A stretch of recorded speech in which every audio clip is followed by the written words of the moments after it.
देवरी तालुक्यातील भोयरटोला गावामध्ये पाणी टंचाईचं गंभीर रूप धारण झाल्याचं दिसतंय। सौर ऊर्जेवर आधारित पाणी पुरवठा योजना गेल्या 2 वर्षांपासून बंद असल्याने गावकऱ्यांची मोठी गैरसोय इथं होत आहे। नळ जोडणी अजूनही इथे आहे, मात्र पाणी न मिळाल्याने नागरिकांना हँडपंपावर इथे रांगा लावाव्या लागतात। महिलांमध्ये पाण्यासाठी दररोज वाद होत असल्याचं चित्र आहे। ग्रामपंचायतीकडून दुरुस्ती न झाल्याने संताप व्यक्त होत असून तत्काळ पाणी पुरवठा सुरू करण्याची मागणी इथल्या स्थानिकांकडून केली जात आहे। भोयरटोला गाव आहे हा, आणि इथं पाण्याची खूपच समस्या आहे। माझा जन्म इथलाच आहे।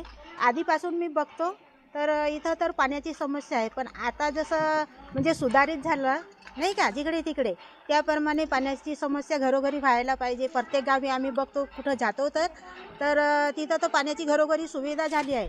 आणि इथं ग्रामपंचायतला पण सांगतात की पाणी बाबा आमच्या घरी नाही आहे, इथं अशी समस्या आहे, तर म्हणजे हो म्हणून ते टाळून देतात। गेल्या 26 वर्षापासून मी इथं राहत आहे, तर एकही दिवस असा चुकला नाही की मी सायकल घेऊन सायकलला ते पिपे किंवा ते कॅन वगैरे लटकवून पाण्याला यावं लागतं। इकडे एवढ्या 100 मीटर दूर आहे माझं घर, तर तेवढ्या लांब इकडे यावं लागतं आणि नंबर लावावं लागतं। मग घरी 2 तासाच्या नंतरच जावं लागते।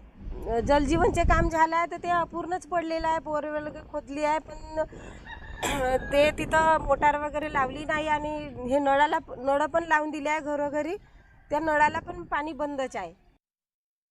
जळगाव जिल्ह्यामध्ये वाढत्या तापमानाचा थेट परिणाम शेतकऱ्यांच्या कामावर होतोय। अजून इथे मजूर टंचाईमुळे शेतकऱ्यांसमोर मोठं संकट उभं ठाकलंय।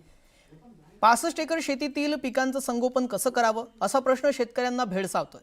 500 ते 700 रुपये मंजुरी देऊनही मजूर मिळत नसल्याने कुटुंबातील सदस्यांनाच इथे शेतामध्ये राबावं लागतंय। काही ठिकाणी मध्य प्रदेशासह इतर राज्यातील मजूर मागवून अतिरिक्त खर्च इथे करावा लागतोय। त्यामुळे शेतीचा खर्च वाढून शेतकरी हतबल झालेत। सध्याची शेती म्हटली म्हणजे पूर्वीसारखं काही आता राहिलेलं नाही। पूर्वी एक मजूर जर आपण सांगितलं तर दुसरा मजूर सुद्धा कामासाठी येत होता, परंतु आज आपल्याकडचं चित्र फार वेगळं झालेलं आहे। याचं प्रमुख कारण म्हणजे काय, आजूबाजूला इंडस्ट्रियल एरिया वाढला आणि शेतात उन्हात काम करावं लागतं, त्यामुळे उन्हात कोणाची काम करायची इच्छा राहिलेली नाही।